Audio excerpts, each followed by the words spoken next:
Hello student, I am Shin Kumar Tomal again in front of you with the second video of third chapter. In the previous video, we will discuss about the speed, velocity, distance, displacement and different types of speed. Average speed, instantaneous speed, average velocity, instantaneous velocity, uniform, non-uniform. वो सब चीजें हम पिछली video में discuss कर चुके हैं। आज हम एवरेज स्पीड और एवरेज वेलोसिटी के बेस पे कुछ न्यूमेरिकल प्रॉब्लम सोल्व करेंगे, एग्जाम्पल सोल्व करेंगे और उसके बाद में हम चैप्टर को आगे बढ़ाएंगे। Means will discuss later acceleration and different type of graphs. So we will start from the numerical portion. सबसे पहला numerical, a man travel half time of their journey with a speed of 30 meter per second and remaining half time with a speed of 36 meter per second. Find the average speed. देखो जहां time half और half हो रहा है, time half और half हो रहा है, तो सीधी एवरेज स्पीड फाइंड कर लो। Average speed is equal to average of both the distance. क्योंकि टाइम हाफ हाफ है तो कोई दिक्कत ही नहीं है, आप इसको आसानी से फाइंड कर सकते हो। टाइम अगर हाफ हाफ ना होता तो फिर तो लगता, पर अगर टाइम हाफ हाफ है, जितनी टाइम इस स्पीड से चला उतनी टाइम इस स्पीड से चला, तो फिर आप एवरेज ऐसे फाइंड कर सकते हो। Second question, a body travel from A to B at 40 kilometre per hour and from B to A at 60 kilometre per hour. Calculate the average speed and average velocity. Second question की बात करते हैं, figure बना लेते हैं इसकी।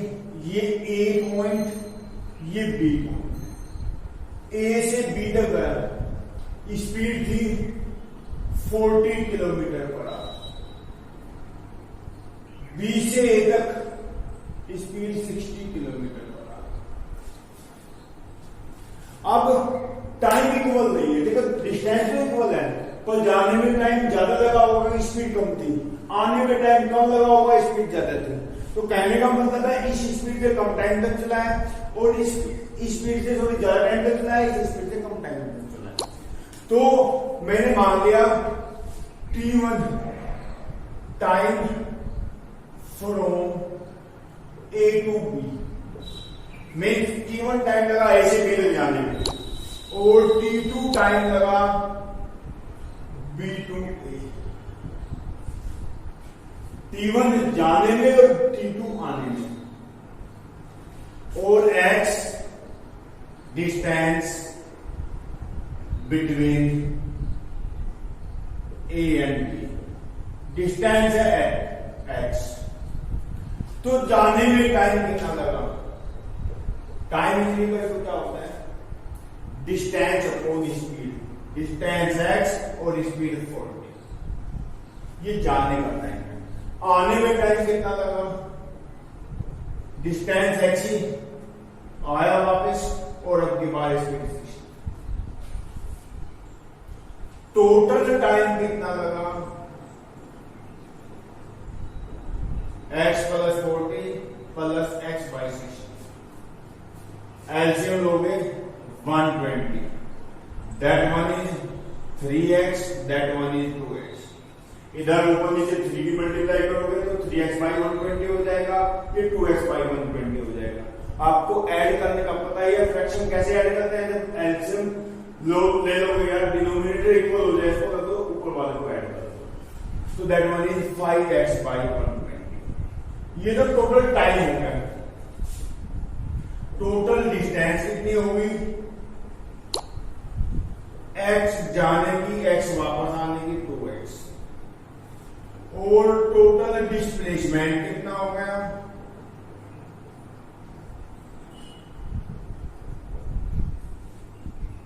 0, क्योंकि जहां से चला था वापस वहीं पे आ गया। ए से बी, बी से बी, तो वापस वहीं पे आएगा, डिस्प्लेसमेंट 0 होगा। तो इनिशियल पोजीशन भी यही है, फाइनल पोजीशन भी यही है। तो एवरेज स्पीड क्या होती है?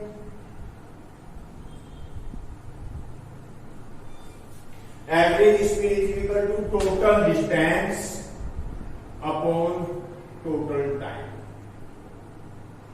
120 ऊपर चला जाएगा, ये आपको बताने की ज्यादा जरूरत नहीं।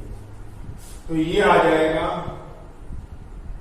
24 टू द 48 किलोमीटर पर एवरेज स्पीड। जब एवरेज वेलोसिटी की बात करें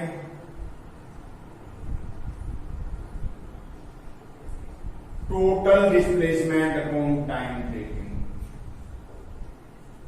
जीरो के नीचे कुछ भी हो जीरो रहेगा, जीरो किसी भी से डिवाइड कर दो जीरो रहेगी। तो एवरेज वेलोसिटी जीरो और एवरेज स्पीड 48 किलोमीटर पर। ये आपका क्वेश्चन सेकंड होगा। इसका एक शॉर्ट फॉर्मूला भी है, अगर आप चाहो तो average speed is equal to आ जाएगी, average speed is equal to आ जाएगी 2v1 v2 upon v1 plus v। जैसे यहां करना है आपको 2 into v1 40 v2 60 upon v1 40 plus 60। तो 2 into 40 into 60 upon 100, 6 4 24 to the 48। ये एक शॉर्ट फॉर्मूला है, ये तब अप्लाई हो सकता है जब डिस्टेंस इक्वल हो, जितनी से पहली चला उतनी से ही दूसरी चला। अगर डिस्टेंस इक्वल नहीं होगी फिर ये फॉर्मूला अप्लाई नहीं होगा, फिर आपको ऐसा ही बेसिक फॉर्मूले से करना है। अब क्वेश्चन नंबर 3 की बात करते हैं। An athlete running on a circular track of radius 70 meter. If he covers 1/4 of the track in 40 seconds, second part half the track in 25 seconds. So 1/4 in 12 seconds and half the track in 25 seconds, and 3/4 of the track in 40 seconds and complete track in 60 seconds. Then find the average speed and average velocity in each case. Means एक athlete है जो circular track में move कर रहा है,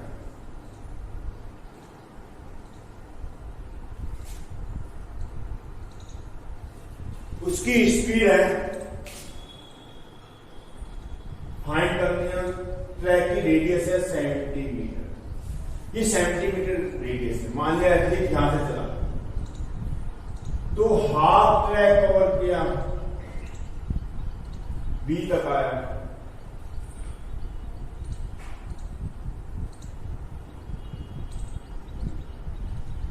तो इसको time लगा 12 second, sorry 1/4। Half track complete किया, सी तक आया, तो टाइम लगा 25 सेकेंड। 3/4 ट्रैक कंप्लीट किया, डी तक आ गया ए से, तो टाइम लगा 40 सेकेंड। और कंप्लीट ट्रैक कर लिया, वापस पहुंच गया, तो टाइम लगा इसको 60 सेकेंड। अब हर एक केस में इसकी स्पीड और वेलोसिटी फाइंड करनी है। First case average speed, distance find करो पहले। डिस्टेंस कितनी होगी, यहां से यहां तक की ए बी आर कितनी होती है, देखो कंप्लीट कितनी होती है 2 पाई आर, और ये 2 पाई आर का 1/4 है, तो ये हो गया पाई आर बाई 2। मीन्स पाई का मतलब 22/7, आर का मतलब 70/2, 25 या 110 डिस्टेंस। डिस्प्लेसमेंट की बात करें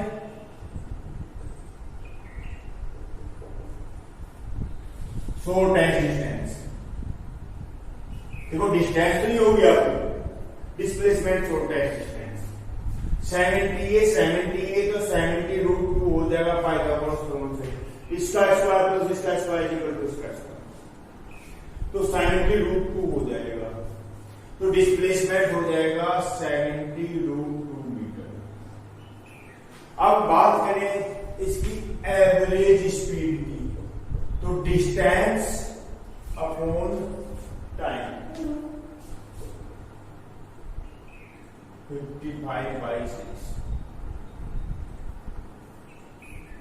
9.17 मीटर पर सेकंड। अगर एवरेज वेलोसिटी की बात करें तो डिस्प्लेसमेंट अपॉन टाइम 35√2/6 35√2 की वैल्यू थी 1.414/6। सोल्व कर देना, सोल्व कर सकते हो, फाइंड हो जाएगी। सेकंड केस, डिस्टेंस कितनी ट्रेवल किया 110, ये थी 110, ये हो जाएगी तो कितनी हो जाएगी 220 मीटर। डबल है हाफ ट्रैक में 110 ये 110 ही हो जाएगी, या π/2 πr/2 करोगे πr हो जाएगा, πr पर 220 आ जाएगा अपने आप। डिस्प्लेसमेंट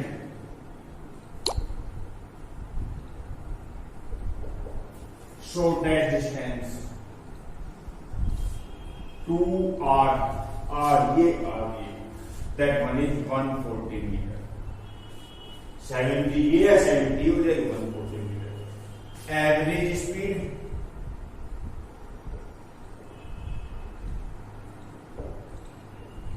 220/25। Average velocity 140/25। आप सोल्व कर सकते हो।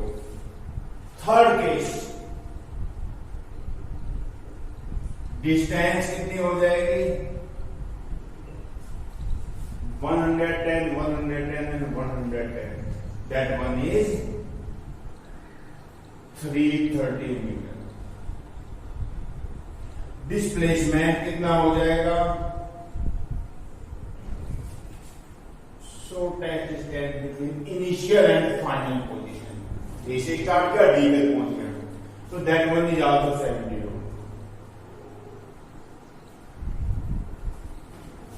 एवरेज स्पीड हो जाएगी 330 time is 40 metre per second. Average velocity हो जाएगी 70√2/40 metre per second. Last part question का, अगर वापस यहीं पे आ जाए तो डिस्टेंस कितनी हो जाएगी 440 मीटर। 110 440 मीटर। डिस्प्लेसमेंट कितना हो जाएगा, कितना हो जाएगा 0, क्योंकि वापस ए पे ही पहुंच गया, पूरा एक कंप्लीट राउंड कर लिया उसने। डिस्प्लेसमेंट इनिशियल भी यहीं पे, फाइनल भी। अब average speed 440/60 metre per second and average velocity 0/60 means 0 metre per second. ये आपका क्वेश्चन नंबर 3। आई होप समझ में आ गया होगा। स्पीड और वेलोसिटी, एवरेज स्पीड और एवरेज वेलोसिटी का कॉन्सेप्ट आपको क्लियर हो चुका होगा। अब नेक्स्ट क्वेश्चन पर,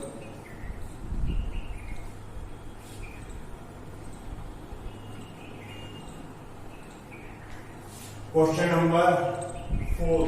ए man walk on a straight road from his home to a market 2.5 kilometre with a speed of 5 km per hour. Finding the market close, he instantly returned and walked back with a speed of 7.5 km per hour. What is the magnitude of average velocity and average speed of the man over the interval of time 0 to 30 minutes, 0 to 50 minutes and 0 to 40 minutes? एक आदमी market के लिए जाता है, market उसके घर से 2.5 kilometre दूर है। जब वो जाता है तो उसकी स्पीड होती है 5 किलोमीटर पर आवर। वहां जाते ही वो देखता है कि मार्केट क्लोज है, तो वो साथ के साथ वापस आ जाता है और अब की बार उसकी स्पीड हो जाती है 7.5 किलोमीटर पर आवर। जब ये मार्केट क्लोज देखता है तो उसकी स्पीड बढ़ जाती है वापस आने की, अब स्पीड हो जाती है 7.5 किलोमीटर पर आवर। तो उसने पूछा है कि 3 केस में 0 से 30 मिनट, 0 से 15 मिनट एंड 0 से 40 मिनट, तीनों केस में उसकी एवरेज स्पीड और एवरेज वेलोसिटी क्या होगी। तो मैं 4th क्वेश्चन को स्टार्ट करता हूं। देखो पहले ये तो उसका होम है, ये मार्केट है, दोनों के बीच की डिस्टेंस है 2.5 किलोमीटर। अब जाने में उसको कितना टाइम लगा,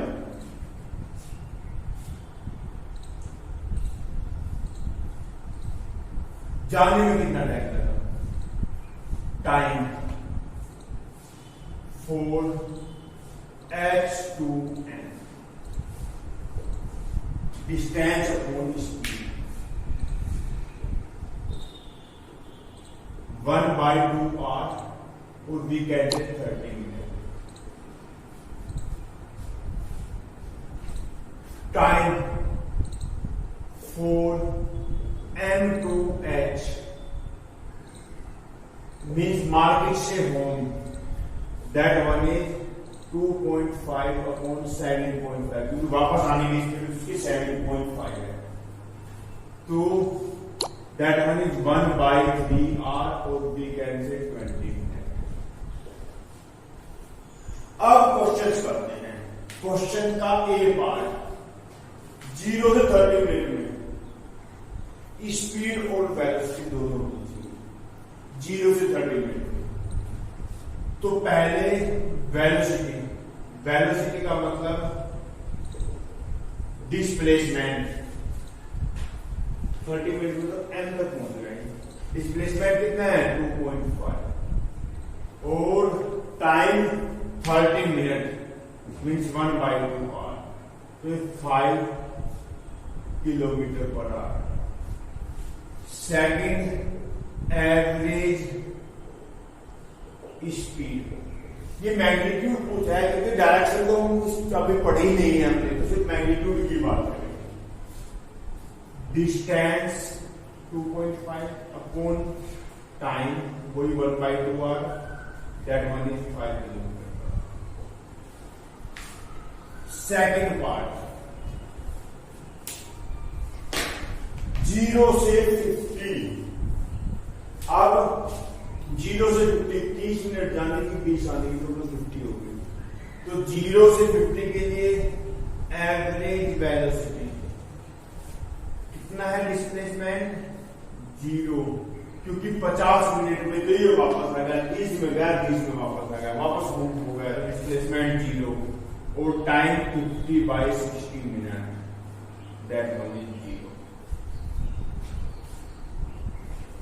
second average speed,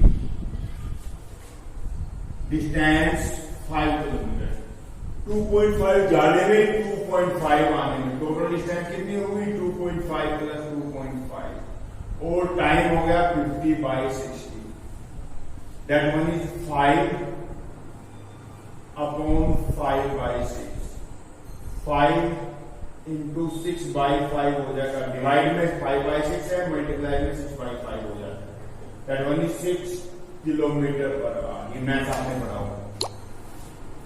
next suppose 0 to 40 means 30 minute में चला गया, 10 मिनट में वापस आया। सो डिस्टेंस कितनी हो जाएगी, डिस्टेंस की बात करते हैं। जाने की 2.5 किलोमीटर प्लस आने की वापस आ जाएगा 10 मिनट, 30 मिनट तक जाएगा, अगले 10 मिनट में वापस आएगा। अब अगले 10 मिनट में स्पीड कितनी है 7.5 और टाइम कितना लगेगा 10 मिनट या 10/60 आवर, क्योंकि आवर में कंसीडर करना है। तो that one is 2.5 plus 1.25 3.75 kilometre. अगर मैं डिस्प्लेसमेंट की बात करूं 2.5 चला गया और यहां से 1.25 वापस आ गया, तो अब ये कितनी बच गई distance 2.5 minus 1.25 that one is 1.25। Displacement में और डिस्टेंस में डिफरेंस पता लगा। डिस्टेंस क्या है 30 मिनट में यहां गया 10 मिनट में वापस आ गया, तो total distance 20 plus 30। Displacement 30 minute में यहां तक गया 10 मिनट में यहां तक आ गया, तो अब फाइनल पोजीशन की है इनिशियली तो दोनों के बीच की डिस्टेंस शॉर्टेस्ट डिस्टेंस और वो कितनी है 1.2। तो अगर मैं एवरेज स्पीड एवरेज वेलोसिटी की बात करूं तो that one is 1.25 by 5/6 that one is 1.5 kilometre per our solve कर लेना। और अगर मैं एवरेज स्पीड की बात करूं तो 3.75 into 6/5 that one is 4.5 kilometre per hour. ये आपका एवरेज वेलोसिटी और एवरेज स्पीड हो गया 2.5 3.75 1.25 1.5 4.5 4.5 नहीं है 5 से ज्यादा है, ठीक है। दैट वन इज सॉरी ये 40 मिनट है तो यहाँ पे 4 आएगा 4/6 तो दैट वन इज 6। यहाँ पे 4/6 आएगा तो ये हो जाएगा 4/6 मीन्स 3/2 60 से मल्टीप्लाई करोगे तो 7.5 हो जाएगा बाई 4 1.87 और ये इसकी 3 टाइम्स हो जाएगी 1.875 5 2 6 5.6 ये आ जाएगा। सोल्व कर लेना। अब लास्ट क्वेश्चन की बात करते हैं। बेटा ये जो क्वेश्चन है लास्ट वाला ये मान लो कि एवरेज स्पीड और एवरेज वेलोसिटी का टफेस्ट क्वेश्चन है। इससे टफ क्वेश्चन कुछ नहीं बनेगा, ये सबसे टफ क्वेश्चन है। ये क्वेश्चन एनसीईआरटी के नॉर्मली वो that was the toughest. A particle moving in a straight line covers half the distance with a speed of 3 meters per second. The other half of the distance is covered in 2 equal intervals of time with a speed of 4.5 meters per second and 7.5 meters per second, respectively. Find the average speed of the particle during the motion. Means एक particle है हमारा जो straight line motion कर रहा है, ये यहां से यहां तक जा रहा है ए से बी पर। अब इसने कहा है cover half the distance with a speed of 3 metre per second. इसने जो हाफ डिस्टेंस है, अगर मैं ये डिस्टेंस डी कह दूं तो ये भी डी होगी क्योंकि हाफ है, तो टोटल डिस्टेंस कितनी हो जाएगी? Total distance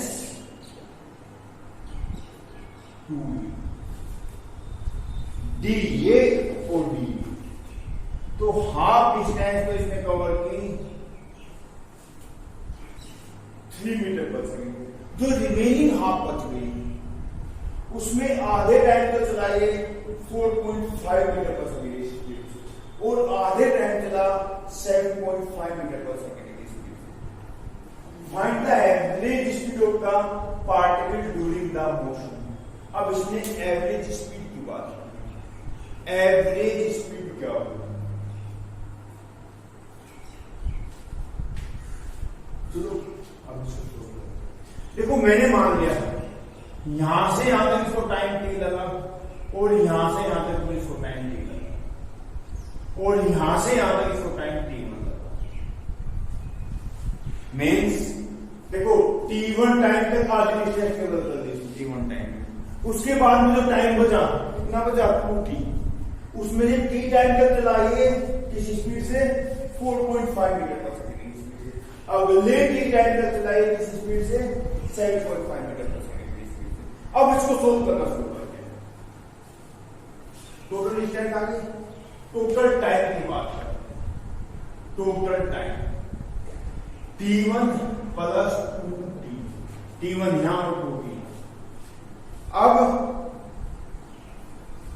t is equal to क्या है? t इज इक्वल टू, देखो टाइम इसने कहा हाफ टाइम तक कितना चला, हाफ टाइम तक कितना चला, मैं इसकी आपके बात करता हूं। ये क्या है? अगर मैं ये स्पीड की बात करूं, इसने मान लिया यहां से यहां तक की डिस्टेंस d1 कवर की और यहां से यहां तक की डिस्टेंस d2 कवर की, तो d1 इज इक्वल टू क्या है? Distance is equal to speed into time. Okay, d2 is equal to speed into time, क्योंकि टाइम दोनों इक्वल है। So d1 plus d2 is equal to 4.5t plus 7.5t, that one is 12t, and d1 plus d2 is equal to d, d is equal to 12t और t is equal to d by 12. Okay, first d is equal to पहला half d is equal to distance into speed into time 3 into t1 और t1 is equal to d by 3। तो average speed क्या होती है? Total distance 2d upon total time t1 plus 2d। अब 2d total distance, हम total time की बात करते हैं। t1 की वैल्यू क्या आई आपकी? d by 3 और t2 की वैल्यू क्या है? 2t, means 2 into d by 12, जो t की वैल्यू आप यहां से फाइंड कर लीजिए 6। तो that one is 2d upon d by 3 plus d by 6, 2d upon LCM लिया आपने 6, 2d plus d means 2d into 6 upon 3d, that one is 4, that is in metre per second. ये आपकी average speed आ गई 4 metre per second. इसी question को एक और तरीके से भी हम कर सकते हैं। कैसे? देखो मैंने अभी थोड़ी देर पहले आपको बताया था कि अगर टाइम इक्वल हो, जैसे पहले क्वेश्चन में था, journey speed of this half time तक, ये तो यहां दोनों टाइम इक्वल है, हाफ टाइम तक ये है, हाफ टाइम तक ये है। तो अगर मैं यहां की बात करूं तो आधे टाइम तक स्पीड 4.5, आधे टाइम तक 7.5, तो इसकी स्पीड होगी आपकी 6 मीटर पर सेकेंड। अब आधी डिस्टेंस तो इसने 3 की स्पीड से कवर किया, रिमेनिंग हाफ 6 की स्पीड से कवर किया। मैंने बताया कि आधी डिस्टेंस तक है, आधी डिस्टेंस तक है, तो इसका मैंने इजीली फॉर्मूला बताया था, average speed is equal to 2v1 v2 upon v1 plus v2, क्योंकि दोनों डिस्टेंस इक्वल है, आधी आधी है। तो 2v1 की वैल्यू आपकी है 3v2 की वैल्यू है 6, v1 3 प्लस 6, तो that one is 2 into 3 6 into 6 36, 6 plus 3 9, that one is 4 metre per second. आप चाहो तो उसको ऐसे भी कर सकते हो।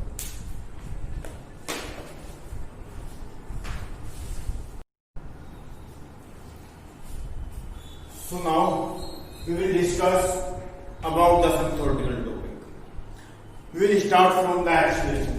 These are the graph we will consider later after the acceleration. तो पहले हम acceleration को डिस्कस करते हैं. Acceleration. Acceleration है क्या? It is the rate of change of velocity. Rate of change of velocity means acceleration denoted by a, and it is a vector quantity. It is equal to change in velocity upon time. देखो जहां rate की बात आ जाए means per unit time की बात कर रहा है, तो change in velocity upon time, acceleration is equal to v minus u upon t. ये आपका एक्सीलरेशन है. अब एक्सीलरेशन की यूनिट की अगर बात करें, SI यूनिट की, CGS SI का होगी मीटर पर सेकंड, ये होती है अपॉन सेकंड. तो metre per second square, metre second inverse 2 power है ऊपर माइनस टू हो जाए. अगर सीजीएस की बात करो तो सेंटीमीटर सेकंड माइनस 2, मीटर की जगह सेंटीमीटर आ जाएगा. और अगर डायमेंशन की बात करें, डायमेंशनल फॉर्मूला, तो मीटर के लिए L और टाइम के लिए T, LT माइनस 2. ज्यादा करते हो तो m0 LT माइनस 2 ऐसे भी लिख सकते हो, या अकेला इसको m0 तो 1 होती है, LT माइनस 2 ऐसे भी लिख सकते हो. अब type of acceleration, normally it is 4 type. First one ज्यादा बताने की जरूरत नहीं, यूनिफॉर्म एक्सीलरेशन. समझ में आ रहा है कुछ? If equal change in velocity in equal interval of time,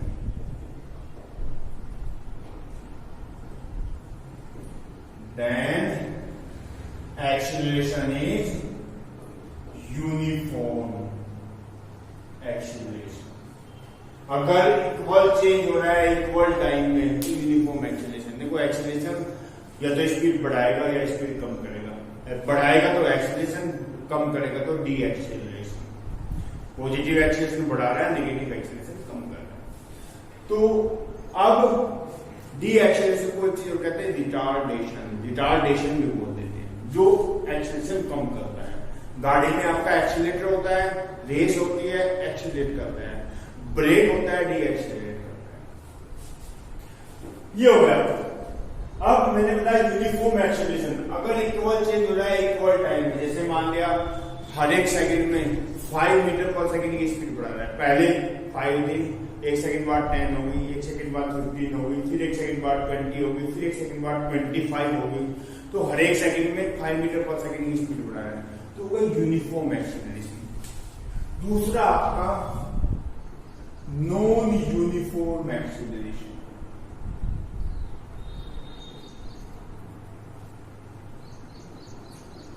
जो ग्रेविटेशनल एक्सीलरेशन होता है ना G, 9.8 metre per second square, वो अर्थ किसी बॉडी को कितने एक्सीलरेशन से बुलाती है या अट्रैक्ट करती है, वो होता है.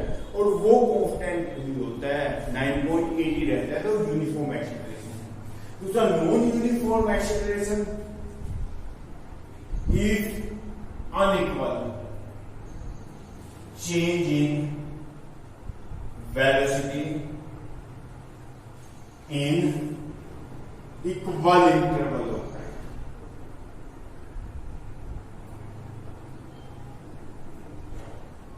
then acceleration is non-uniform acceleration. जैसे आपने स्पीड बढ़ी, जैसे वेलोसिटी बढ़ी, ऐसी एक्सीलरेशन.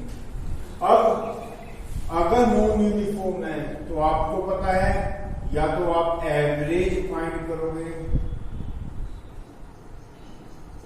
या आप इंस्टेंटेनियस, तो average acceleration, it is the change in velocity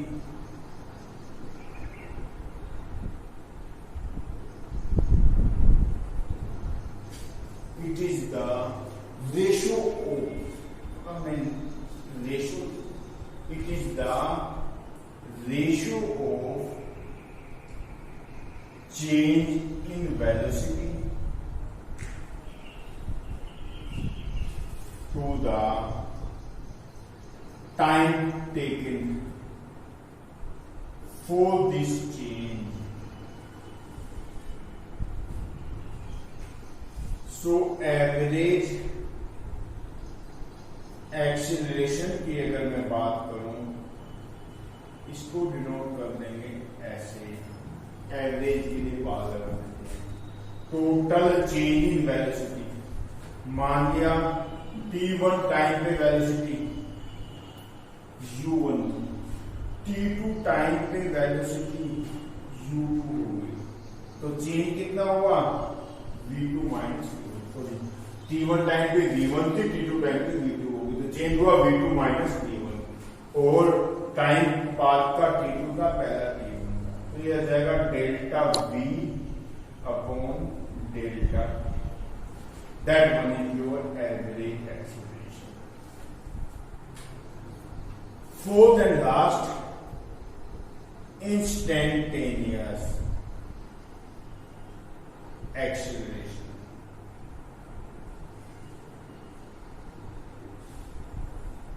That one is acceleration at any instant of time.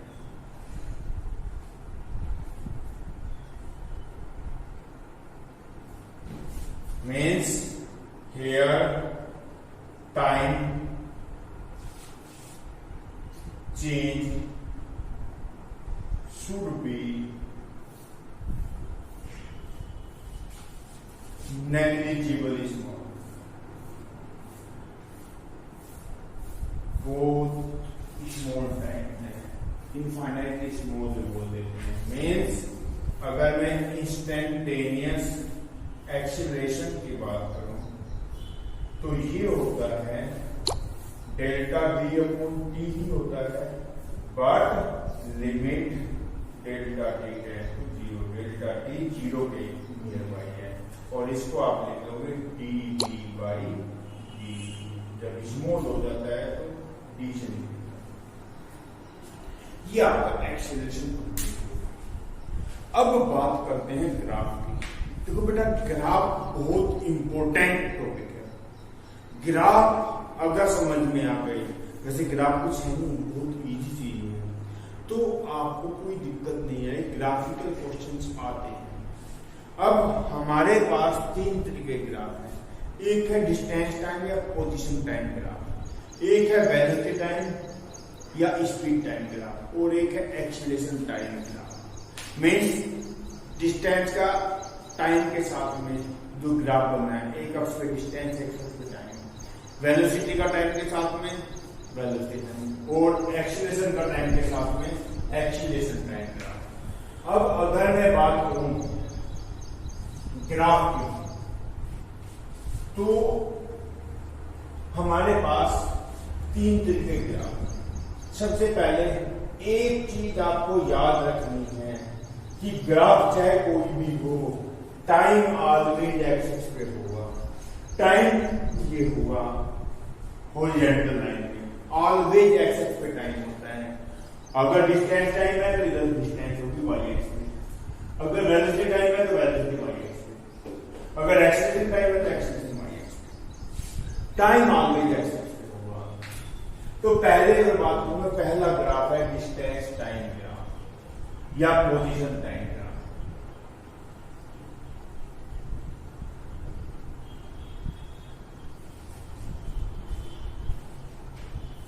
दूसरा ग्राफ है आपका velocity time graph, speed time graph.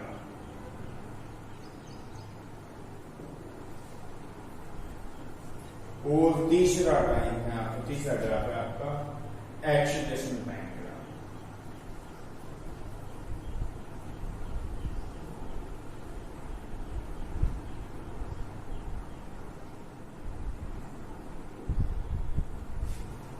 अब सबसे पहले डिस्टेंस टाइम ग्राफ की इसको आप स्लैश कर दो, तो डिस्टेंस अपॉन टाइम क्या होता है, speed.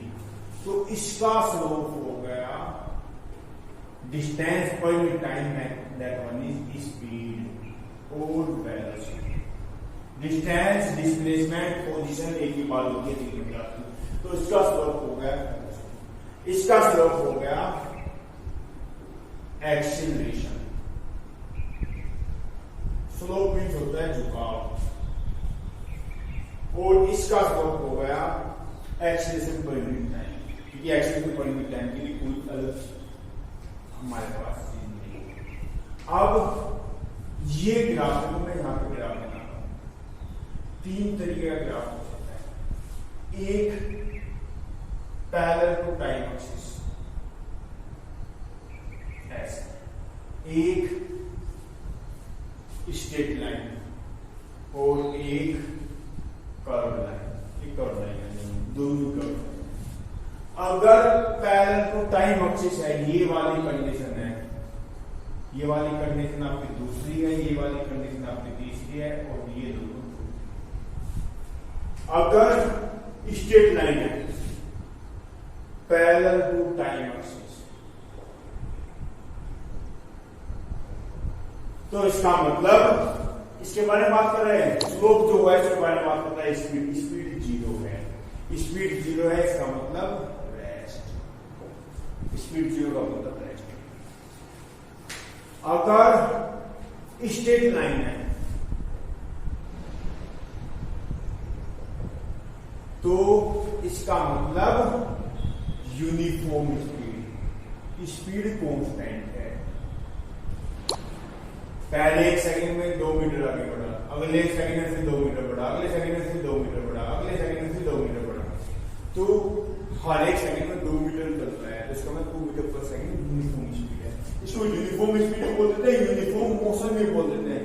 Equal steps for equal interval होता है, वही तो मोशन किया। और फोर्थ, अगर कर्व लाइन है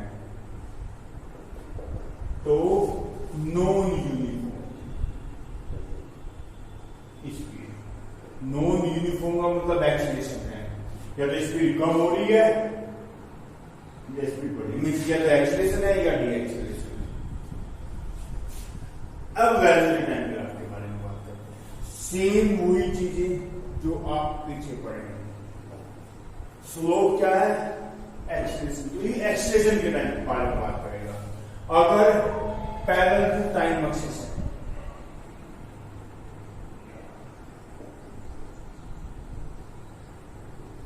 तो इसका मतलब uniform acceleration, sorry zero acceleration. इसमें जीरो स्पीड थी, इसमें जीरो एक्सीलरेशन। में जीरो एक्सीलरेशन का मतलब क्या है, यूनिफॉर्म स्पीड। ये चीजें भूलना मत। अगर एक्सीलरेशन नहीं है तो स्पीड कांस्टेंट होगी ना, स्पीड ना बढ़ी ना कम हुई तो कांस्टेंट है, तो यूनिफॉर्म स्पीड। स्ट्रेट लाइन अगर है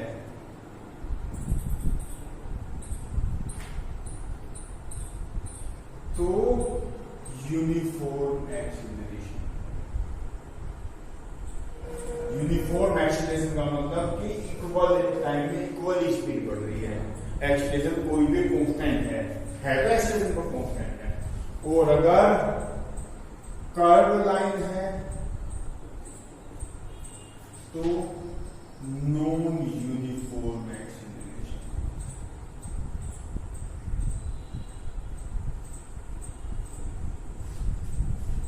अब अगर मैं एक्सीलरेशन टाइम ग्राफ की बात करूं तो अगर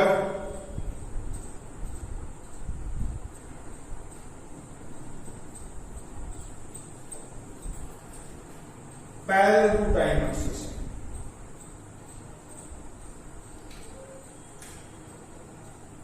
मीन्स टाइम बढ़ रहा है पर एक्सीलरेशन नहीं बढ़ रहा है, इसका मतलब uniform uniform acceleration.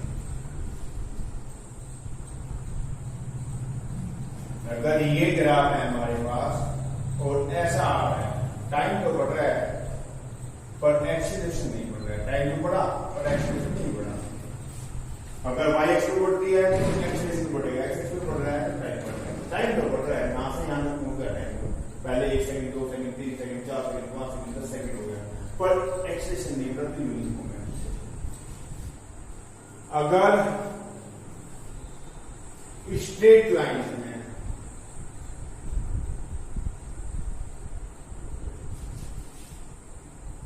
then uniformly increasing acceleration, uniformly increasing acceleration।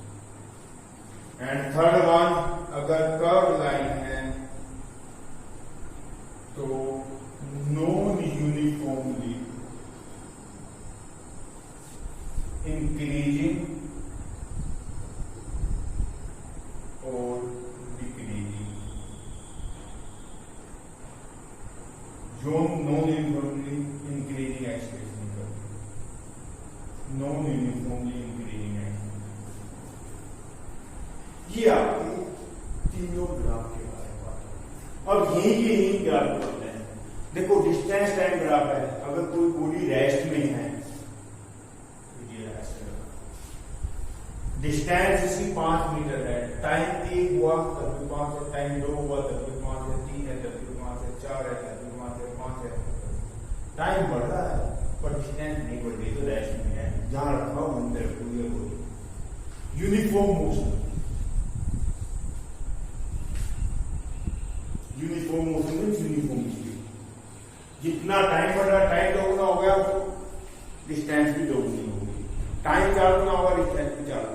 मान लिया 1 सेकंड में 5 चला तो 2 सेकंड में 10 चलेगा, 2 गुना। 3 सेकंड में 15 मीटर डिस्टेंस हो गया, 4 सेकंड में 20 मीटर डिस्टेंस हो गया। एक्सीलरेशन, ये एक्सीलरेशन, डी एक्सीलरेशन, ये डी एक्सीलरेशन। एक्सीलरेशन का मतलब टाइम कम बढ़ रहा है, स्पीड तेजी से बढ़ रही है। डी एक्सीलरेशन टाइम ज्यादा बढ़ रहा है, स्पीड कम बढ़ रही है। बात हो जाए velocity, uniform velocity means velocity change नहीं हो रही। यूनिफॉर्म वेलोसिटी का मतलब है जीरो एक्सीलरेशन, ये जीरो एक्सीलरेशन है। Uniform acceleration, uniform acceleration straight line. Increasing acceleration, decreasing acceleration. Uniform acceleration but initial velocity not zero. देखो यहां पे इनिशियल वेलोसिटी जीरो है, ये सब जीरो पॉइंट है, ओ पॉइंट है, ओरिजिन है, जहां टाइम भी जीरो और दूसरे एक्सिस पे जो चीज है वो भी जीरो।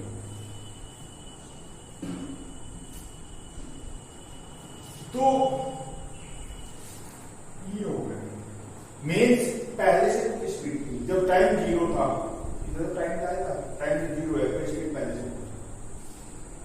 इंक्रीजिंग एक्सीलरेशन वो तो बना ही दिया।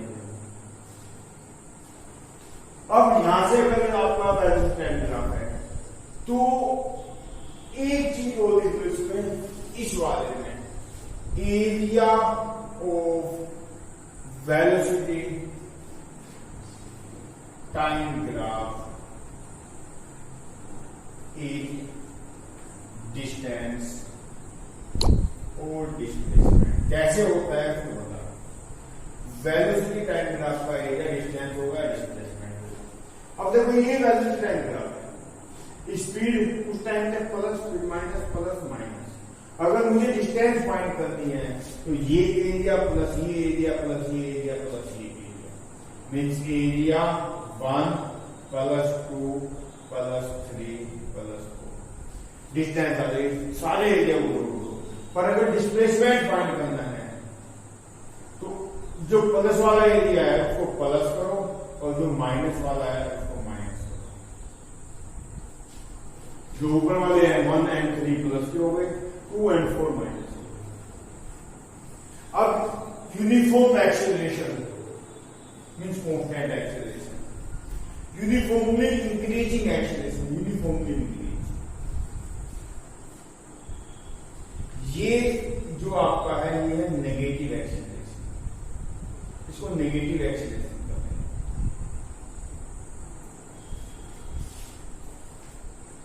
एंड चेंज इन वेलोसिटी, देखो acceleration is equal to change in velocity upon time, और टाइम की और ये आपका एक्सेलरेशन है, ये प्लस का एक्सेलरेशन है, ये माइनस का एक्सेलरेशन, टाइम की और एक्सेलरेशन की मल्टीप्लाई करो तो चेंज इन वेलोसिटी आ जाएगा। तो चेंज इन वेलोसिटी मींस ये एरिया, तो इसमें क्योंकि एक्सेलरेशन वेक्टर क्वांटिटी है तो यहां तो डिस्टेंस स्केलर भी सब जोड़ दिया आपने, माइनस होता ही नहीं है, डिस्प्लेसमेंट वेक्टर थी तो प्लस वाला जोड़ दिया, माइनस वाला जोड़ दिया, घटा दिया। पर यहां पे क्योंकि ये वेक्टर की क्वांटिटी है तो क्या होगा, 1 एरिया 1 -2 + 3 -4 मीन प्लस का एरिया जोड़ दो, माइनस का उसमें से घटा दो। ये आपका सारे ग्राफ कवर हो गए, हर तरीके का ग्राफ मैंने आपको बता दिया। अब आपको ग्राफ में कोई भी दिक्कत नहीं रहेगी। नेक्स्ट हम बात करेंगे इक्वेशंस ऑफ मोशन।